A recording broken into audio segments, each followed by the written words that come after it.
Okay, we're going to talk about your core and how your core connects to your shoulders, your upper torso, and how important that is.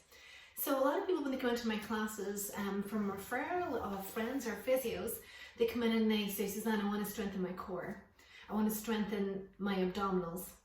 And that is the main premise of coming into the class. But again, the function of your core muscles are movers. They're there to move your body around. So when we're thinking core, we're not thinking about the focus is just stuck here in our abdominal wall. And of course, these muscles are responsible for helping us go into flexion, extension, side to side, rotation. But remember, it's kind of like a transmitter box. It's transmitting force from the ground up through your pelvis and through your torso. It's up into your shoulders. So it's absorbing up, but also it's taking pressure from above and down. So you have that challenge coming down from the arms into the center. So we're thinking of it like a crossroads in our body, transferring load in, out, up, down and around. So if we just keep our focus here static on our center, then we're losing that capacity of using all that hard work we do in our Pilates class of getting here strong.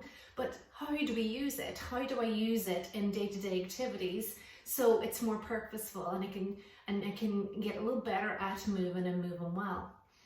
So upper body, we're talking about that challenge coming up through the center, moving from your abdominal wall, either up and down in the front, crisscrossing through those internal external obliques, or to the back, to your extensors to the back. And of course, all of these then have links up into the chest and into the shoulder. So we're working that absorption of work into the body and out of the body from our center up into our shoulders and out to our arms.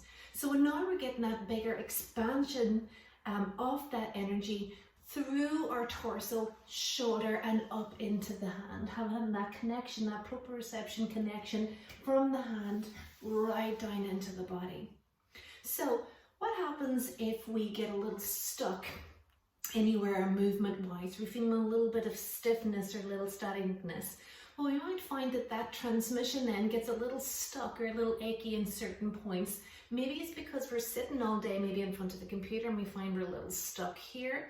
Or maybe if we have kids, we're kind of holding up one way more than the other, and we get a little bit stuck on one side over the other. But all it is reintroducing yourself to noticing what's moving where. So let's start with a little bit of movement of what I want you to start to notice about the movement of your shoulder girdle. Shoulder girdle, we're talking about your arm, the arm bone, and we're going to bring your hand up and just slide your hand from your shoulder down to your hand. So the whole thing, the whole arm. And then I want you to run your hand back and find your shoulder blade and give a little roll around in there and just find that flat bone of the shoulder blade. And then slide your hand around and find your collarbone. So it's like a little small bone that runs across and attaches into the sternum there. So it's kind of like a little tripod of connection of the shoulder girdle, of course, onto the torso. But what we want to do now is notice the individual movement of the arm, off the collarbone and off your shoulder blade.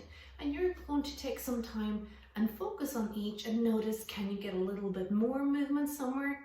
Maybe somewhere is moving really well and you want to notice that as well.